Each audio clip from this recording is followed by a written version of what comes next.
All right, welcome everybody.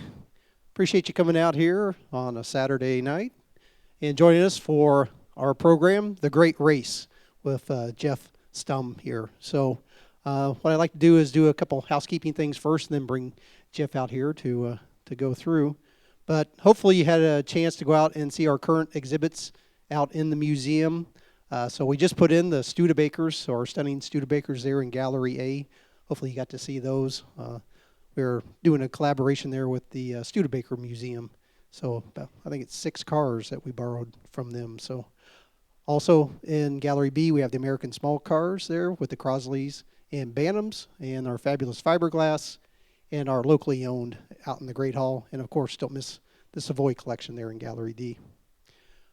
Just like to mention that the next exhibit coming up is Barn Finds. So that'll be a fun one. We'll have Tom Cotter to do a program later on. I think that one's in June. And we have Harvest a Highway, which will be actually vehicles made by the same manufacturer. So it'll be tractors and cars made by the same manufacturer. So look for that one coming up here soon too. Well, we just had the movie here last night, The Transporter. So hopefully you came and got to see that.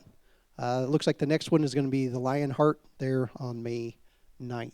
So if you get a chance, look there at the movies that are coming up. And you can also look on our website and see what movies and the dates. Also wanted to remind you that Beatrice, that's the name of our Savoy that's sitting out there in Gallery D. So we're still raising money to get her back into the Great Race next year, so that we can loan it to the XCAP team for them to drive it there in 26. So if you get a chance, please stop by and take a look at that. Right. And so now I'd like to introduce Jeff. So Jeff Stumb, he's the Great Race director. So Jeff grew up in Alabama into a motorcycle and car family. He's owned over 100 cars in his lifetime. And one of the things that I found really interesting looking through what Jeff has done, and I'll let him talk a little bit more what he's done, but he set a record of only 4 seconds differential during an actual great race. And so that is an incredible feat. I mean, people are happy to do that in just one of the legs, but to do that for the whole race. So I'm going to bring Jeff up here now and let him get into exactly what the race is all about. Thank you very much. Thank you for coming out. I heard when I got here that the Masters is on TV, so I was worried. So thank you, and War Eagle, by the way. I'm Jeff Stumb, director of the Great Race, and the neat thing about coming to a car museum and talking to what I assume is mostly car people is you know what the event is. I go all over the country and deal with cities and talk to them about bringing the Great Race to their city, and they don't know what it is. A lot of them are 25-year-old young ladies fresh out of college running the local convention and visitors bureau, and they don't know what it is. But I've always known that there's 3 kind of people. 1, you've done the great race. 2, you know somebody that's done the great race. Or 3, you want to do the great race. Does anybody in here not fall into one of those 3 categories? I would be disappointed if you did. There's quite a few great racers here in the audience, and I bet a lot of you know somebody who's done the great race. And this gentleman here has actually been to 3 great races as a spectator. And I started off that way too. In my 20s, saw my first great race as a spectator in 1987. In my 30s, I participated in my first great race. In my 40s, I was asked to become the director of the great race. And I did that through my late 40s and my 50s and now my early 60s. So I've pretty much dedicated my whole life to this event, which is the most unique event in all of motorsports, because we get the cars out and we bring them on the back roads of America to small towns, medium-sized towns, and then occasionally a few large towns. And we don't like big cities because old cars and big cities don't mix very well. But what is this event? Well, I think most of you know the real great race. The first great race started in 1908 from New York to Paris, and 250,000 people showed up for that event in New York City. And we pay tribute to that event every year. Our event started in 1983 when a man named Tom McRae had the bright idea to get these cars out of museums and out of garages and get them back on the road and race across the country each year. So in 1965, how many of you remember the movie The Great Race with Tony Curtis, Jack Lemmon, Natalie Wood, Peter Falk? It's one of the all-time great movies. It's a comedy, but it was based on the real-life Great Race. So our event pays tribute to the movie, which paid tribute to the real Great Race. So we've been doing this for over 40 years now. And you can see in the bottom left-hand corner, that is actually Tony Curtis at the very first Great Race in 1983. He was the Grand Marshal. He was Grand Marshal again in 2004 at the finish line to wave the checker flag when we finished in Monterey, California. So what is this event? Is it really a race? No, it's not. It's not a race. It's a time, speed, distance rally using cars 1974 and older. And we race across the country, race, rally. We like to use the word race because it gets people excited. And it is a race. It is a race in that there are winners and losers. The winner of the event gets $50,000 out of a total purse that this year will exceed over $170,000. And you can see the dignitaries that we've had. I've been fortunate to know all of these folks. My idol when I was growing up was Al Unser. And my very first Indianapolis 500 was 1986. And Al Unser wasn't even supposed to be in the race. And somebody got hurt. They put him in they said, come drive this car. He wasn't even there. They had to get him there. He starts dead last, wins the race. In 2015, we went to the Unser Museum in Albuquerque for one of our stops, and I got to meet Al Unser. Wayne Carini's become a personal friend of mine, so these are just some of the great people that support our event. The race in 2025, and every year it's a different route, and we measure a course across the country, usually about 2,300 miles. And you can see it's beautiful. Is this 64? 64 Falcon. 74 and earlier cars. The oldest car in the race last year, I believe, was a 1913 Chevrolet. A couple years before that, it was a 1909 Buick. So the way that this event is done is we lay out a course using street signs.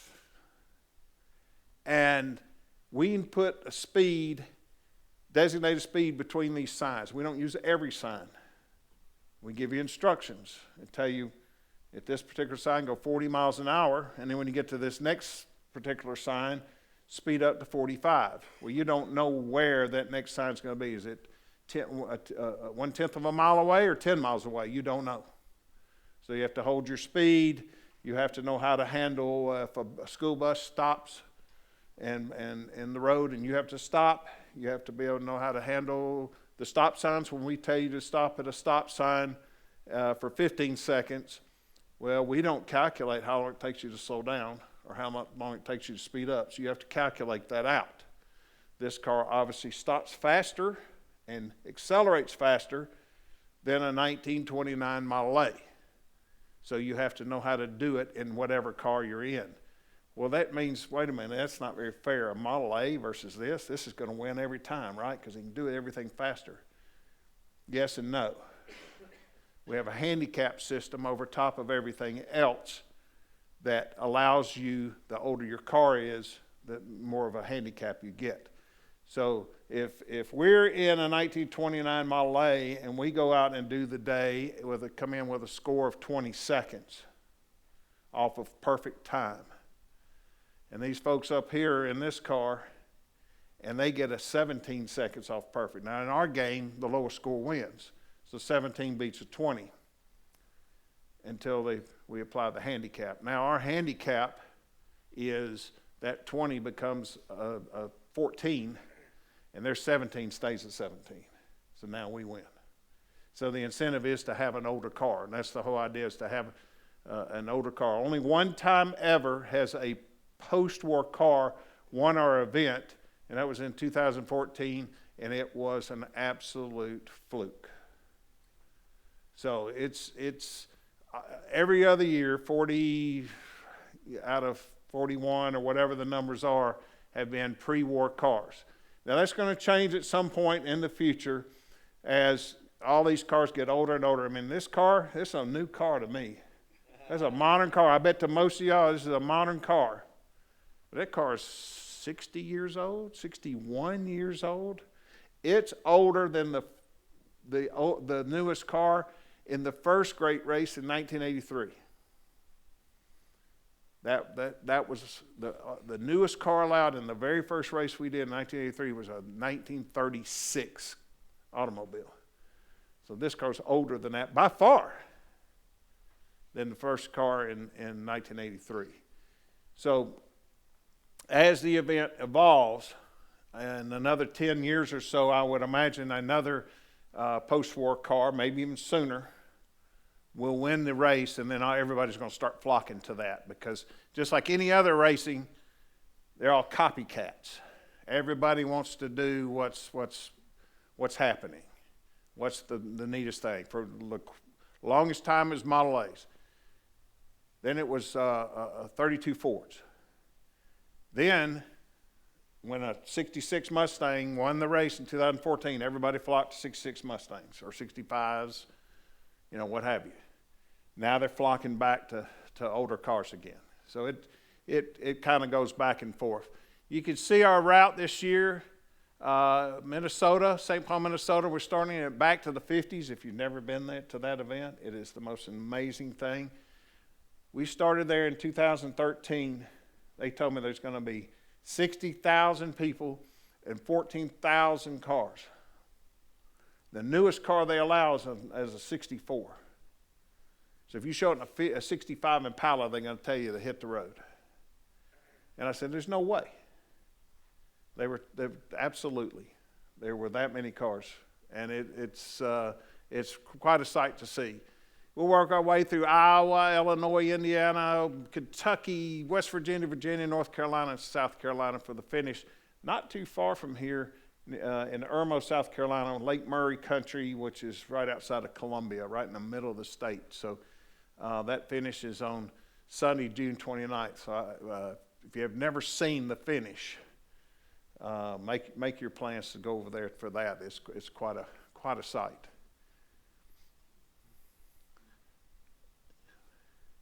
This is some just interesting facts of what we do. Almost 3,500 hotel rooms on the event, 16,000 gallons of gasoline, 16,000 meals, 9,000 waters consumed. I mean, it's just an amazing event.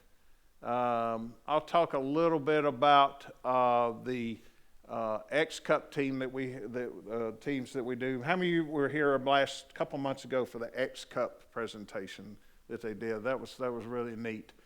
Next year's great race will be on Route 66 for the 100th anniversary of Route 66. We'll be starting in Springfield, Illinois, and finishing in Pasadena, California. Actually, some pictures from the last time we did Route 66 back in 2015, and my favorite photo of all time. That is what the great race is to me. I've got a quick video I want to show you from last year's race. It's about 4 or 5 minutes long that I think give you an idea of a little bit about what we do. and I think I'm going to comment on some of it. It's a portion of our highlight video. I'm not supposed to do that, right? Turn the video on. There we go.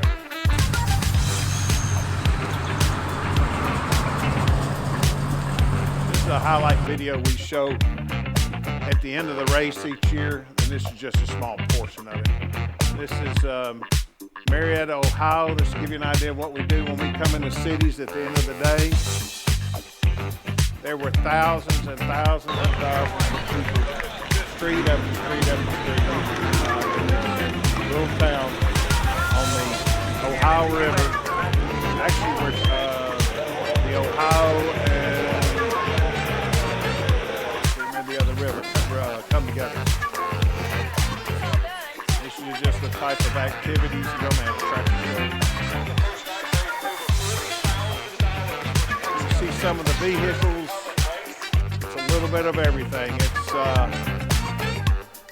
you see there's a 1916 Hudson. There's a 64 Studebaker. It would look really good in here. There it is. That's a Daytona. This is the next day. We're starting out a new day. Everybody's setting their clocks.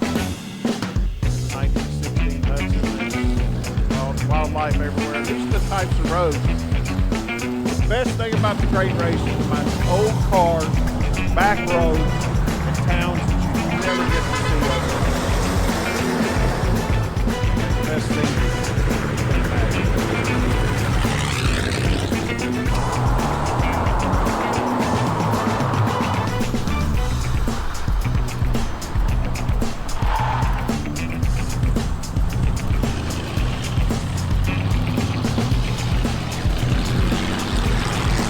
Which one of them was right? Little Alfa Romeo is just fabulous. Fabulous car.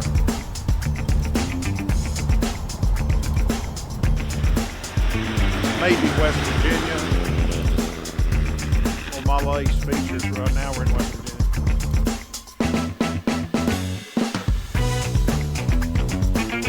It's very unusual for us to go to same states 2 years in a row. We'll be in Kentucky and West Virginia that we were in last year as well, and Virginia that we were in last year. Different parts of the state.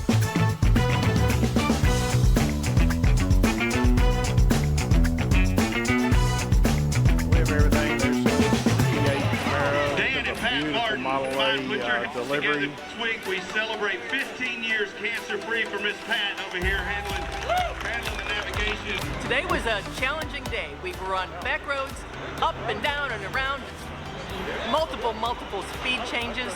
But boy, that was a pretty country out there. We really enjoyed the drive. It was just a little hard on the car this morning. It was good. We went through a parking lot of business because we almost missed a turn.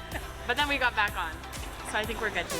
Little mother-daughter team from California.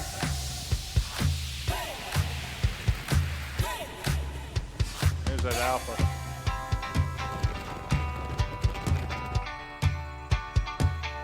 One of those 34 Ford delivery fruit truck.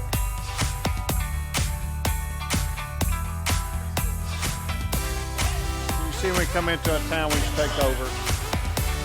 This is downtown Frostburg, Maryland. These guys have been around having a rocking good time. This is 32 Ford. They close the whole town. This is day after day. We do lunch and overnight stops. Gorgeous, and I'll tell you, we saw a lot of deer too. Some of them crossing the road, but we had a good time coming cross country. The old Packet Caribbean, only 400 of these made. We did a great job, good time all the way around, and it was a fun day. Little Japanese team. They come over from Japan every year. You see a lot of green shirted people in these lime green shirts. Now I don't see any, but it takes 45 volunteers that come and work for us every year. You'll see a little Fiat Jolly. He made every mile. Nice little Hudson there. Ford Indy Racer. That is the last privately owned toll bridge in America. It costs 50 cents to cross the bridge. You can see the gate, the toll bridge gate up there. You can also see how iffy the bridge is.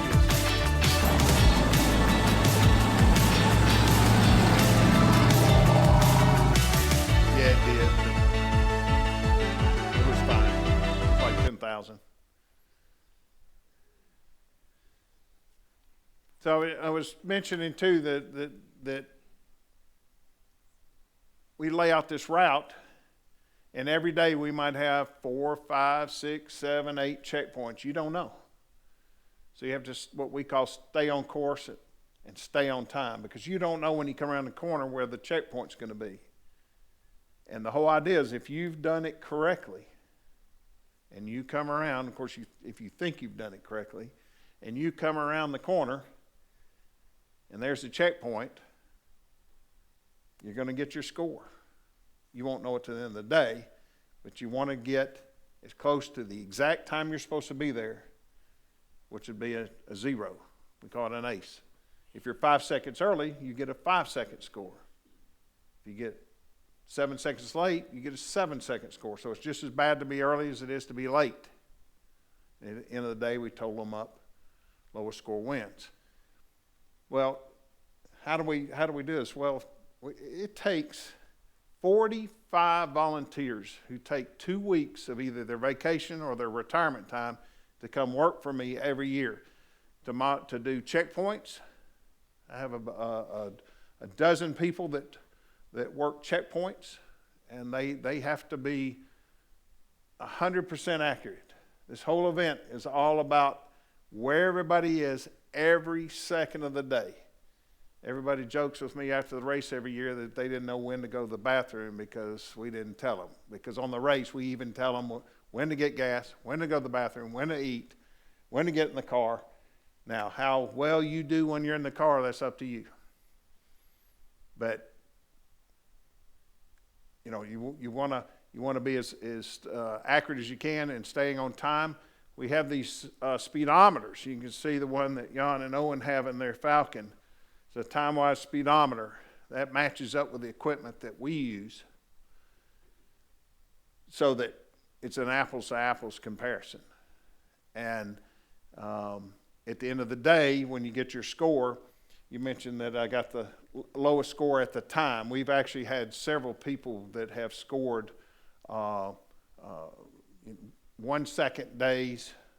We even had in 2014 the only time that anybody got a perfect score. There were 4 checkpoints, and they got a perfect score on all 4 checkpoints, which is unheard of. You know, if there had been a 5th checkpoint, they probably would have not gotten a perfect score. But we couldn't do this without volunteers. We have all of what you saw, the giant inflatable at the top where it said, "Welcome to Frostburg, Maryland." I have a whole crew that goes and they drive all day long and they set that up. Sound system, we have announcers. I have a lunch crew that does the exact same thing every day. And then we're just leapfrogging day after day after day for thousands of miles. And it is absolute most fun you could ever have. It is just the best thing you could do in a car to be on the back roads of America and meeting all these great people all across the country in America. And hopefully, the Studebaker exhibit out here reminded me that just 3 years ago, I think it was the 2022 race from Rhode Island to North Dakota, we had a lunch stop at the Studebaker Museum in South Bend, Indiana. And if you haven't been there, spectacular, just absolutely spectacular. So we get to go to all these wonderful places. Has anybody ever been to the New River Gorge Bridge in West Virginia? Have you ever driven down the one-lane road underneath? It takes an hour to go from one side to the other. It's just great. So we do things like that. We go to museums that are closed. We've been to the Nethercut. They open on a Sunday just for us when they were closed. We got to go to Arturo Keller's private collection up in Northern California back in 2016, I think it was.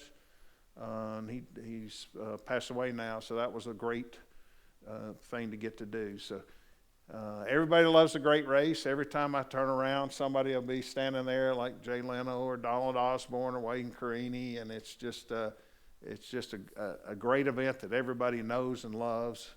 And I hope that if you've never been a part of it, that you at least come and see it and be a spectator 3 times, right?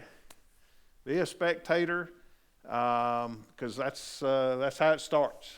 And then you see it and go, wait a minute, I think I could do that. I think I'd like to do that. Is this will be your second great race? Everybody says, oh, I'm just going to do it one time.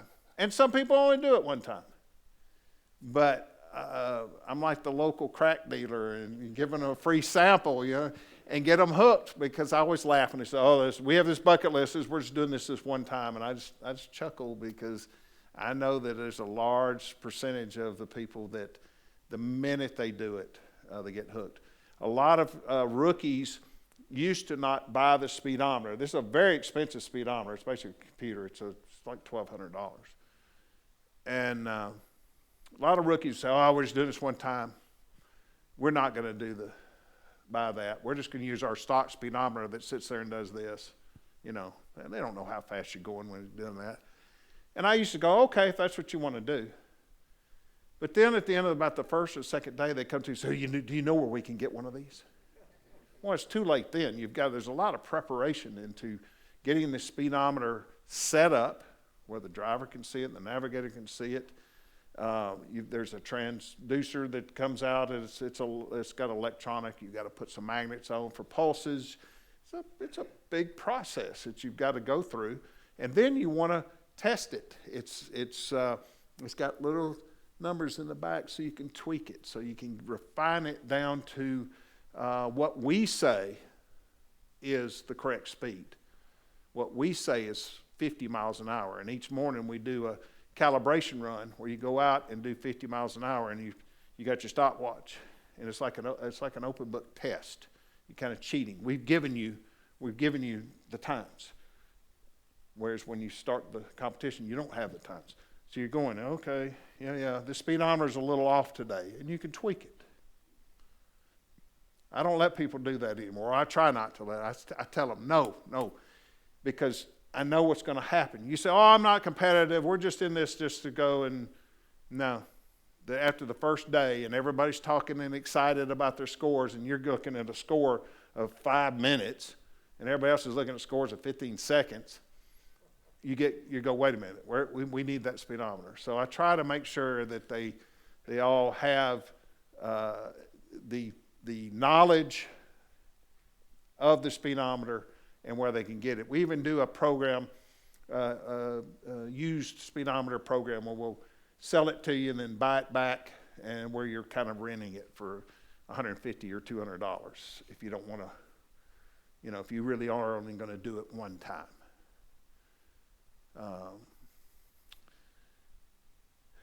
Trying to think of anything else. I could probably go on here for hours and hours of inside baseball, and I'm trying not to do that, because it's kind of going down a rabbit hole sometimes of what the event's like. But I would love to field some questions. Yes, sir. Yep. If you will, just wait for us to get a microphone to you. One thing that you haven't addressed yet, obviously these being old cars, you're going to have reliability issues. Do you have some sort of team that follows the racers to give them support if they have a problem? Well, about half the teams in the race have their own support crews, but they're not allowed to follow during the day. They drive ahead to the finished city for that day, and they wait. We don't want a guy with a truck and a trailer blocking the road when we're out doing the competition. It wouldn't be fair. So everybody goes to the finish, the support teams, and they wait. And then we have a sweep vehicle that goes after the last car to pick anybody up. We don't leave anybody behind. We'll pick them up and bring them into the overnight city. Generally, we'll help them get it fixed. The cars today are so well prepared that it really is not that big of an issue. I mean, there's always something. Cars can have any kind of problem, that we all know that. But for the most part, back in the 80s and 90s, the cars were older. We're more teens and 20s cars then than there are now. And they would have problems and we'd have to bring them in. But the cars are so well prepared. And we do allow things. You saw there were two 1916 Hudsons in the video. A red one that's Pikes Peak Hill Climber and a white one that was an Indy race car. And they both have hydraulic brakes. They have 12-volt systems. They have electric fans. So we want everybody to make it. We don't want anybody on the side of the road. So we do allow some modern things that help that out. That we didn't have back in the 80s. If you had a Model A, you couldn't have juice brakes on it. Now you can. I also want to emphasize the point of if you're not going to enter the race, just going to see one is great fun. I saw one, believe it or not, one race started on Marietta Square back in '99, and it was fun just to see the cars before the race and then to walk a few blocks north and watch them all depart the square and head away. And I saw one race finish on the waterfront in Seattle, Washington. And along the way, I met Phil Hill, former world driving champion, and David Hobbs. So I urge everyone at the beginning of the year, see where the race is going to be that year, and figure out if you're going to be able to make even an overnight stop, a lunch stop, a start, a finish. Even if you spend just an hour there when the cars come through, it's a blast. I did get confirmation just this week that Wayne Carini will be at the start of this year's race in St. Paul. He's probably been on the race at least a day 7 or 8 times in the last 15 years. He loves it. He loves the racers. He's just a good guy. I'm glad you're doing Route 66 next year, because if you weren't, I was going to recommend it. Yeah, the 100th anniversary of Route 66. It's going to be neat. My question is related to your volunteers. Are they traveling the same route that the participants are traveling, or do they have to take the superhighways to get to where they need to be? Volunteers or support crew members? You said volunteers. Like the people that are running the checkpoints and Okay, the volunteers people serving lunch. depends on what your job is. If you're working one of the checkpoint crews, you're going to be sitting out on the side of one of those beautiful roads somewhere, probably at a church parking lot at just out in the middle of nowhere, or entrances to cornfields and things like that, and that's going to be your job. And you're going to be sitting there for an hour before the first car. You're going to be sitting there for 2 hours while the cars come by, because they come by one, if they're doing it correctly, they come by a minute apart. So it's 2 hours from first car to last car. We limit it to 120 for that reason. There's a waiting list over 400 people to get in the great race every year. So it takes a couple of years just to even get into the event. But if you're on a checkpoint crew, you are seeing some of the route because you're being placed there. But when you're done, you pack up and you GPS it into the overnight city. A lot of checkpoint crews will move, though. They'll work before lunch and then an after lunch. So if I have 5 crews, I might have 7 or 8 checkpoints, because I'm moving some crews around, or we're looping around. And a lot of times where you saw those cars, one went this way and one went that way, I don't think either one of those were wrong. It looked like somebody went the wrong way in the video, if you didn't know. I would imagine that was a loop, and the one car had already come and done this way, and now he got back to that same point, and now he had to go this way. And the car behind him was probably 30 minutes behind him, as it goes, well, they just came and went this way, and they'll end up back there and go the other way later on. That's my guess from what that is. I don't remember. Ron, you remember that particular? Yeah, that one was a loop. Yeah, so it's, and then if you're working a lunch setup crew, you're just on the highway going to lunch, setting up. At the end of the lunch, you tear down into the overnight. And if you're at the overnight setup crew, you're going all the way to the finish. You know, it might be 4 or 5 hour drive just to get there. And then they get there, eat on lunch, and they'll start setting up for like what you saw there in Frostburg, Maryland. Yes, I have 2 questions, both relating to cost.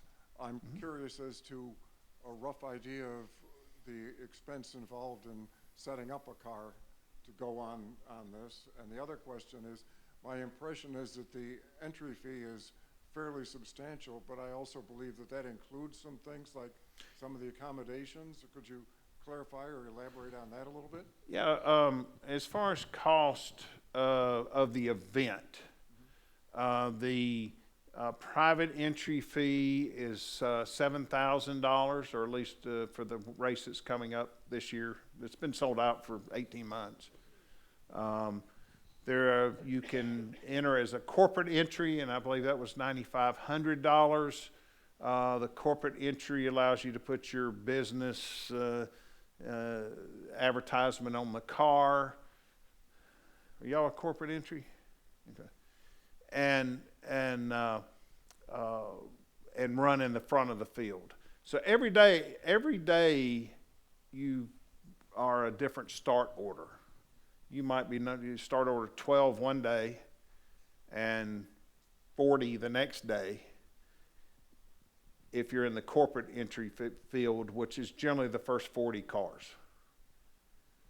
If you're a private entry, you're going to be car 41 through 120. Well, you might be 52 one day and 112 the next day. So you're drawing numbers. So your start order is different. It keeps somebody from being last every day or first every day. You'd be surprised how many people do not want to be first. I always liked it, but no people. If you're first, there's nobody ahead of you to cheat off of if you get in trouble, like if you get lost and have to get back to your spot. So as far as and generally that makes you eligible for all the prize money. Are you going to win the $50,000 for the very first time you enter? Probably not. The guy who won last year did it 20 years before he won the first time. But in the last 11 years, he's won 5 times. There's a team from Noonan, Georgia, that a daughter and her father, they did it maybe 10 years and never won. Her father passed away. She goes with another relative now, and I don't know how long it took them to win, but they won 2017, I think, for the first time.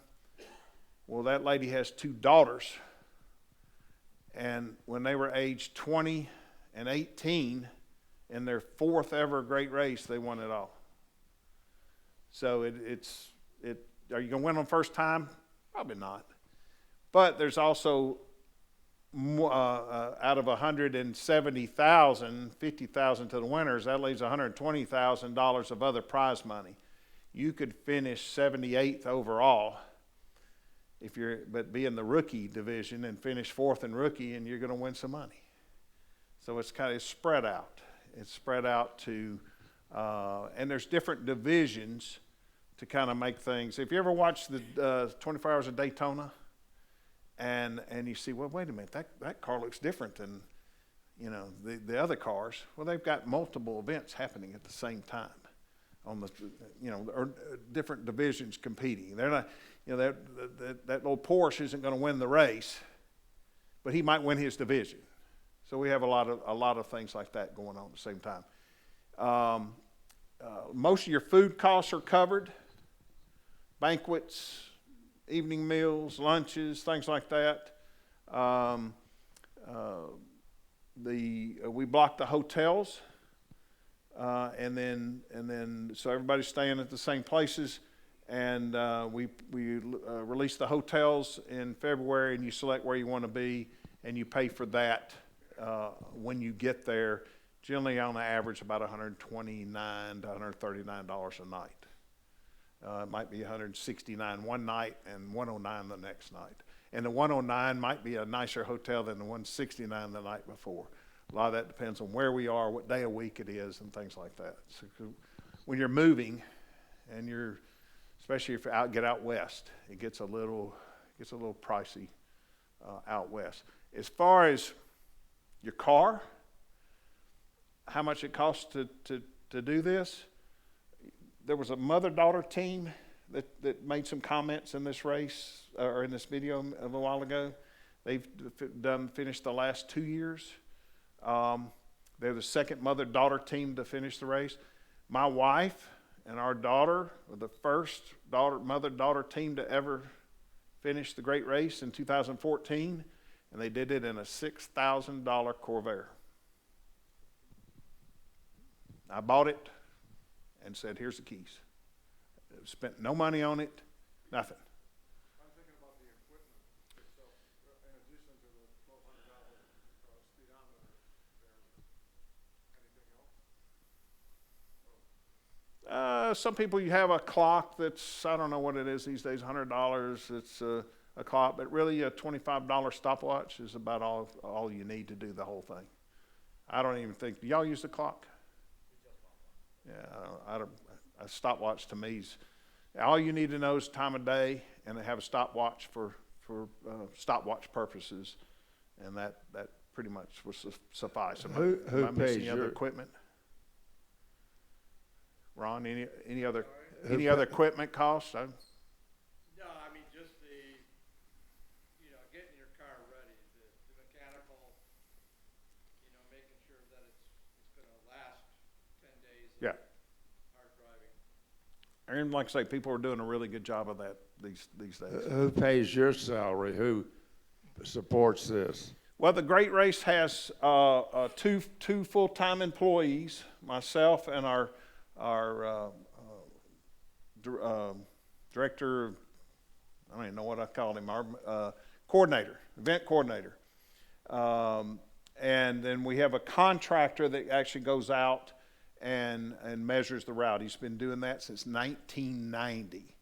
So he's not officially an employee, but if he were, he'd be like a part-time employee. Well, who pays your salary? Well, Coker Tire owns the Great Race. So technically we work for Coker Tire, but that's all through the Great Race. There's entry fees into the Great Race. There's sponsors, and the cities pay fees for us to come there. A lot. Yeah, Hemmings Motor News has been our title sponsor for almost 2 decades. They've been involved in the race mostly since the start. They have a car in the event. They run full-page ad every month in Hemmings for us. The relationship is absolutely fantastic. The former publisher, Jim Minetto, and I are personal friends. The new publisher, John O'Shaw, is a great ally and a great fan of the Great Race. He lives in North Carolina. He'll be at our stop in Mooresville, North Carolina, near his home. They're just a great ally of the Great Race. Coker Tire's the presented by sponsor. So it's the official name of the event is the Hemmings Great Race presented by Coker Tire. How does the weather affect you? Do you go through thunderstorms? Absolutely. Rain or shine, doesn't matter. I early on, and they always ask that because it's in the summertime, pop-up storms are very likely. But surprisingly, and our event is 9 days. We'll start on Saturday and we'll finish the following Sunday. And it's generally the last full week of June. It might run into July 1st or July 2nd occasionally. And so I've always been pleasantly surprised at how little rain we've had. Now, heat, totally different story. I mean, it can be very, very hot, a lot. Depends on where we are. You've got the humidity of the South. You've got the real extreme heat out in Arizona. This 2 years ago, we went from Florida to Colorado, and it was miserably hot through Florida, South Georgia, Alabama, Mississippi, Tennessee, got into Arkansas, and I was like, guys, if we can just get to Kansas, we're going to have it made. We got to Kansas, it was 105. Heat wave that they'd never experienced before, and it took us all the way to, I don't know if anybody's ever driven out through Kansas, to Garden City, Kansas, and all the way in western Kansas, which is now starting to get up about 3,000 or 4,000 feet above sea level, before it cooled down. But rain or shine, a lot of the cities will ask that, what do we do if it rains? I said, no, we're coming no matter what. And you have to be prepared. You know, these racers are counting on you to feed them, you know, restrooms, things like that. And I've always been surprised when we do have a rain event, people just bring umbrellas and pop them up, and it doesn't seem to diminish the crowds at all. Now we don't have that many rain events, but when we do, it doesn't really seem to matter. Yes, sir. For volunteers, are their travel expenses covered by the organization? Yes, we pay all their expenses, flights, hotels, rental cars, whatever they need, and then we give them a per diem for, you know, if they see a T-shirt they want to buy in one of the cities or something like that, or snacks or things like that. Do you have a need for volunteers this year? We have, no, we're all full for this year. Generally, don't have that many new volunteers. The people that, you know, every year I think we might pick up, or maybe every other year might pick up one new one. Most of the volunteers have been with us 10 years, some of them 20 years. I've got quite a few that have been 30 years. It's, they're very good at what they do, and they enjoy it, and we're like a family. And this whole thing's like a big family reunion. And it's just people keep coming back. Ron, what's the first year you did in the 80s? I checkpoint worker in '83 in the First race. And then my first time competing was '86. 86. So it's just one of those things that once you get into it, it just stays with you. This may be an odd question, but do you have a speculation on what may be the most unusual or notable car that participated in the great race? That's a good question. That's a very, very good question. Yeah, there's an award we have, the Doc Fusion Trucking Award. Is named after Doc Fusion, a doctor out of Indiana that had a 1912, I think it was American LaFrance fire engine. And even back in the day, he had people that held on to the side as they were going down the road, you know, competing. They made them stop doing that for insurance reasons at some point. But he was in Marietta, you know, for that year. Yeah. He was there at the square. Yeah, very, very unusual. In the early years, there were a lot of big cars that you wouldn't see in the race today just on their value. I remember a guy drove a 1930 Packard boat-tail Speedster like he stole it in 1994. That, you know, that poor car probably hasn't driven 10 feet in the last 25 years because of its value. So that kind of thing has I don't know if it hasn't hurt the event. And I tell people this, and it's very true, that the year my wife and daughter did it in that Corvair, they would pull into the cities and all the cars would be there, and people would walk right past a $200,000 Packard over to this $6,000 Corvair because they could identify with it. And the comments were, oh, my grandfather had one just like this. Or, you know, it might have been a four-door, and it might have been in the first generation instead of the second generation, but it was a Corvair. And they could identify.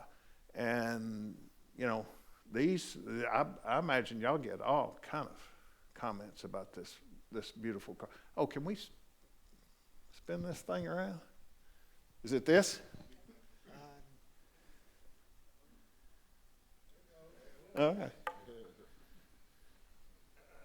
You know, we get all kind of comments about this. I will tell you that in 2015, so it's hard to believe it was 10 years ago, we had 8 teams come over from Japan to do the Great Race. They shipped their cars over. And one of the fellows that did the race was their Donald Trump. And I don't mean that in politics terms. He is their casino guy. His company's called Bingo Sports. So it's Japanese casinos, things like that. So he's kind of a cross between, I guess, probably Trump and the Sopranos. And so he was in that race, and they brought all over 240Zs, a couple of Fair Ladies, if anybody's into Japanese cars, a couple of something else, Skyline, and they did the race. Well, he came back, I don't remember if it was the next year or year after that, and with I'd never seen one before, a 1968 Toyota GT2000. We had one of these right in the museum a month ago. The amazing car. Looks a lot like a Ferrari. Somebody said, you know, my God, those things are expensive. Now, to me, it looked like a $100,000 car. 150 maybe. It's a beautiful car. Maybe 200, maybe 225, 250. Somebody looked it up because he had bought it at auction just a few months earlier.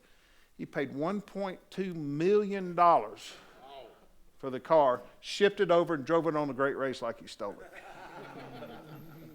So it's not my kind of car.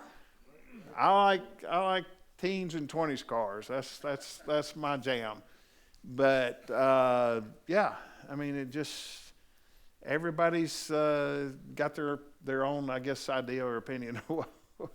I have to throw out one comment. In Rome, Georgia, where I'm from, and I think it was 1988, they made a stop in downtown Rome, and they had what I thought was the most unique car ever. It was the Bonnie and Clyde car with all the bullet holes in it. Yeah, that was amazing. Believe it or not, probably the two neatest cars ever in the Great Race would have been the Bonnie and Clyde car, literally the Bonnie and Clyde car, not the movie car, the car with the bullet holes, and they drove it. Okay, it's I think it was in the Reno Hera collection, I think. But the other car, honest to God, they drove this car for 2 weeks on the Great Race, is the car that won the very first 1908 New York to Paris Great Race, the Thomas Flower, that is in the Hera or the National Automobile Museum in Reno. Jenny Withers, yeah. And that car, they wouldn't even, they wouldn't let us drive it 10 feet today. That's probably one of the 2 or 3 most valuable cars in the world. So, but yeah, it was a different time in the early 80s, obviously. Yeah, I have a question about the route itself. Do you try to trick any of the contestants and make it difficult for them to follow the route? Do you give a mileage at every turn? I mean, many years ago, I was did a lot of rallies and laid them out and everything else, and there were different types from time to time, depending on the time of the year and what we were trying to accomplish. How difficult is it to follow the route, I guess? Good question. This is not a trick rally or not a trap rally or anything like that. I think SCCA still does trap rallies where they try to trick you. And you go in to see how good you are. We're not trying to trick anybody or anything. We want to see how well you do. There's no mileage. So all you have are the instructions of how fast to go at each sign, where to start, what time to start, and what speed to go. So you have no odometer, and you have no idea how far, and it wouldn't help you anyway. You don't know where the turn is, so you don't know if it's 0.5 of a mile or 5.5 miles. You just don't know. So, you cover up your odometer, and speedometer is all that you have. So no tricks. It's not difficult. It's pretty straightforward. We have weekend rallies, regional rallies we call them. We're having one in a couple of weeks in Owensboro, Kentucky. It's 2.5 days. It's all day Friday, all day Saturday, and half day Sunday. Well, there was one in Delaware back about 10 years ago, and I went up to it to compete, and I took a couple of buddies of mine up, and they had a '68 Mustang. And they'd never done it before. We didn't have time to tell them anything. I said, just follow the instructions, do the speed that it says. When you go to a stop sign, stop for 7 seconds and then go. And that's, if you make a turn, go step on the gas for about 3 seconds and let up. Just don't miss a turn. Just follow instructions. They did very well. They won the little rookie division in it was a small weekend rally, maybe 40 cars, maybe 10 rookie teams. But if you follow the instructions. So it's not hard to go out and get a score of 1 minute off of a perfect time for the day.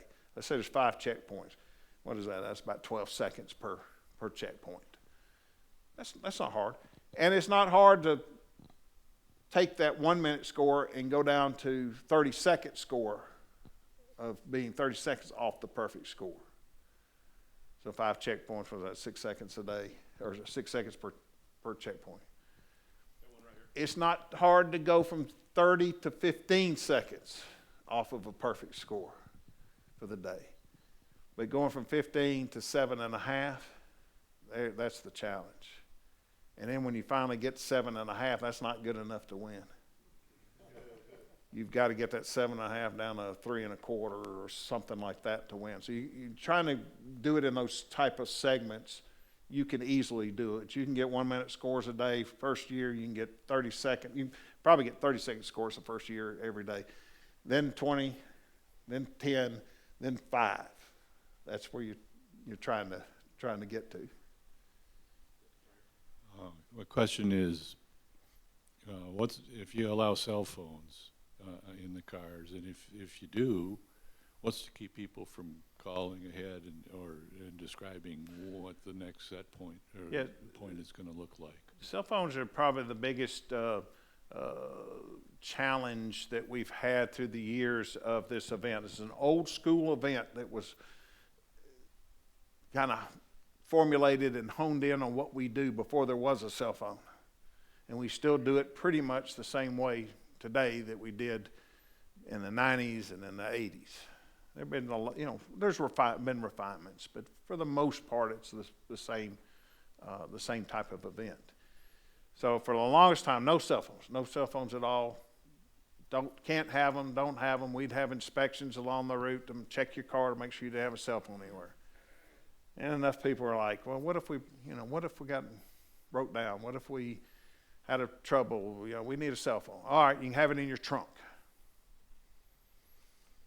Well, what if somebody came up to me and was with a gun, or and I need to get it quicker, or if there's a fire, I need it quicker. I don't have time to get in the trunk.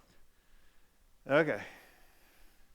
Wrap it in a paper bag, tape it up, put it in the glove box. It's evolved and it's evolved and it's evolved. Bottom line, though, I hadn't figured out yet how you can cheat using a cell phone. You could put your GPS up and go, all right, we're looking for Smith Road. All right, yeah, I see, it's coming up here, Smith Road. Well, while you're trying to cheat, your speedometers, you're off your speed, or if you're supposed to be a sign before the turn at Smith Road, and you're supposed to do a speed change to that sign, and you're busy cheating, you miss the sign.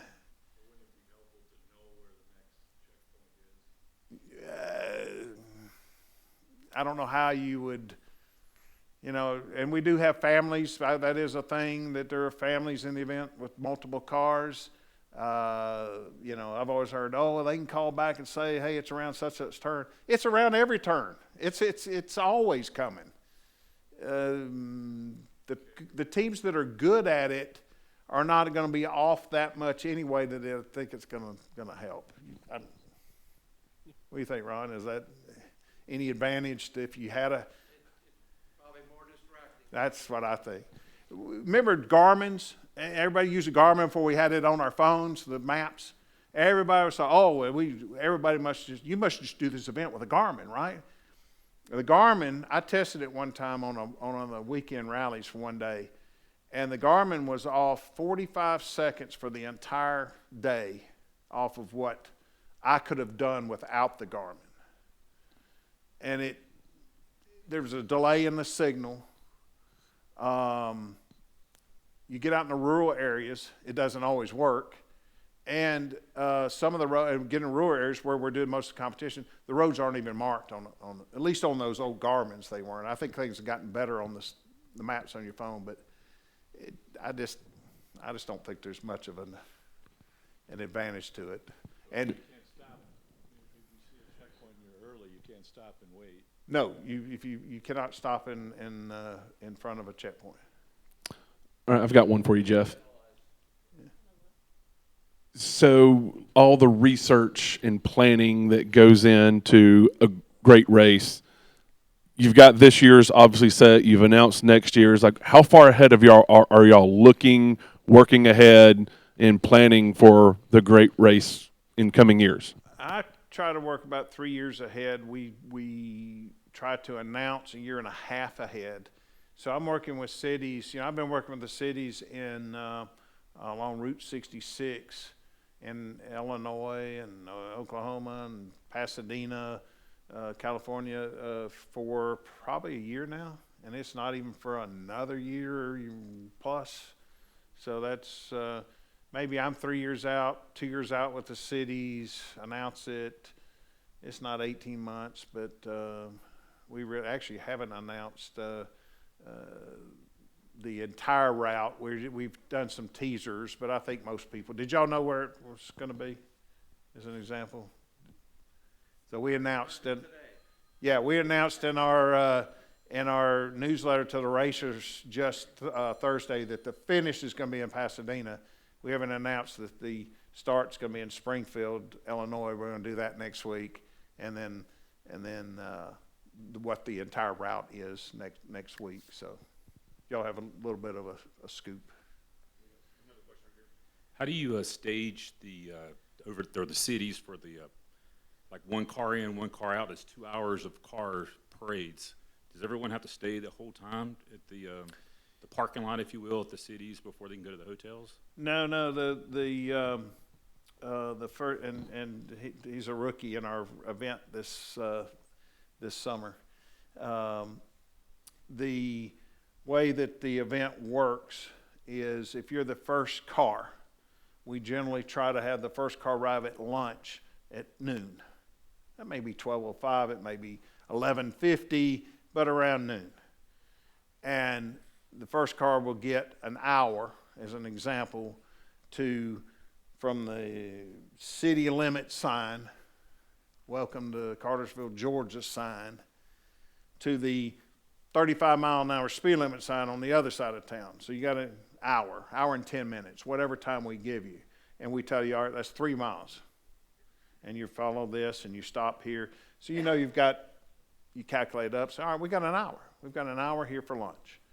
So when you pull up, there's going to be a crowd. They're going to be, I've got one just like this. Or I used to drive a 1916 Hudson.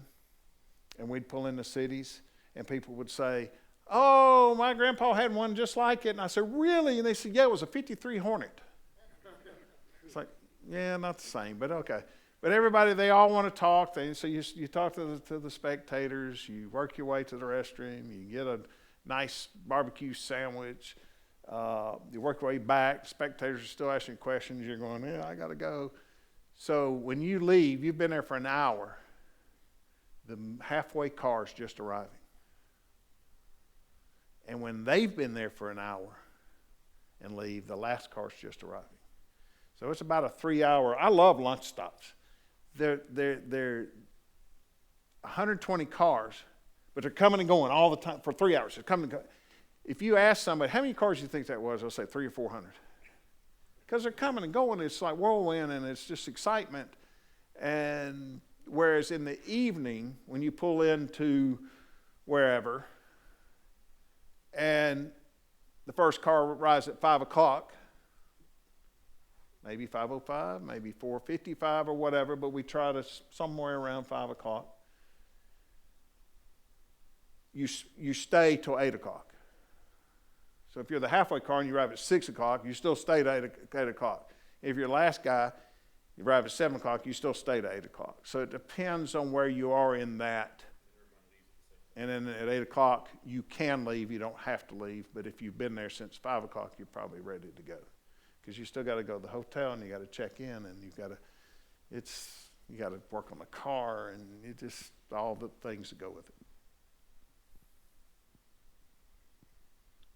Okay, last question here.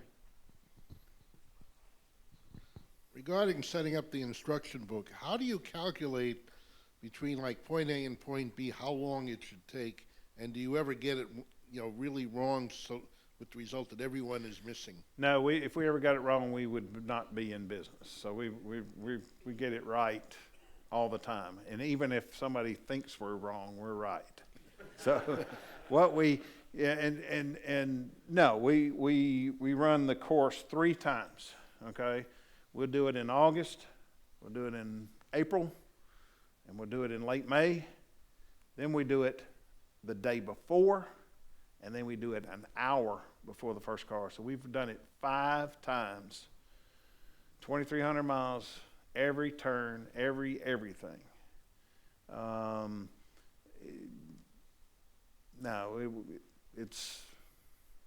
It's by then it's refined, it's perfect. Now, you wouldn't believe the number of signs that get knocked down by a drunk driver or something the night before after we've done it the day before. The day before, and the next day that sign's nowhere to be seen, and they'll find it down in a ditch somewhere, which is why we do it an hour before the first car. So, and I know of one instance in all the years I've been involved, and it was in Wyoming, and there was road construction on a rural road, and they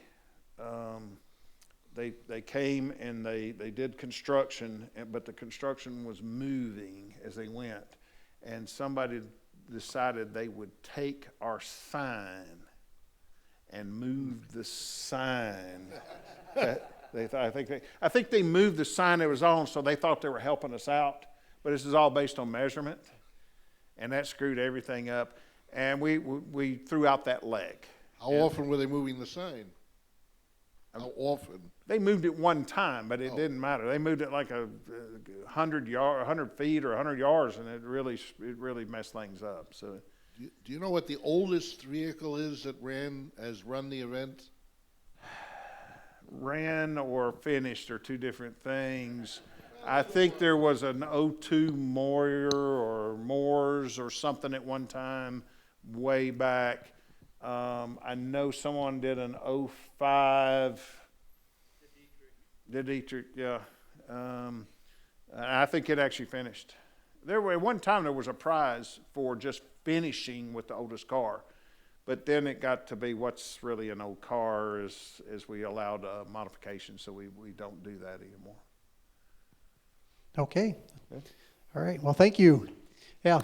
Oh, one more. I have hats and shirts, programs, and posters. Yeah, so come on enough down. for everybody in here. Yeah. So I'd like to thank everybody for coming, and make your way down here. Jeff has some goodies for you. I'm just going to lay them out here, and y'all come get them. Yep, come on down, and we'll hopefully see you either at the next movie and or the next program that's coming up in May.